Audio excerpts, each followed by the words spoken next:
City of Vancouver says it's losing thousands of dollars in revenue because of people who continue living there with out-of-state license plates, and that could be just the tip of the iceberg. Yeah, so police are really cracking down on the issue now. Our Tim Becker is following the money. He's live in the newsroom with more. Tim? Well, the Vancouver Police Department figures almost 10% of residents there are non-compliant when it comes to state licensing laws. The city figures it loses close to $320,000 a year because of that. But when the city's financial office applies that same 10% figure to sales tax collection, the amount lost balloons up into the millions of dollars.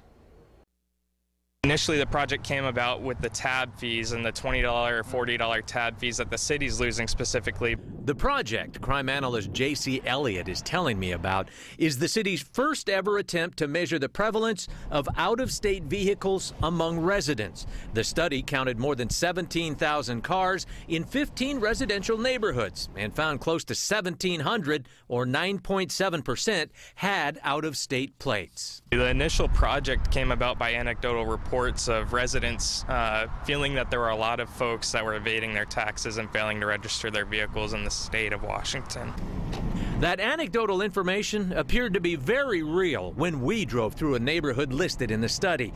We counted 8 to 10 out-of-state plates, mostly from Oregon, every quarter to half mile. And if the drivers of those cars all have an Oregon driver's license, chances are they're also using those licenses to avoid paying Washington sales tax. We, the city of Vancouver, is losing approximately $4 million a year in sales tax revenue just from the population that kept their out-of-state licenses while living at the city.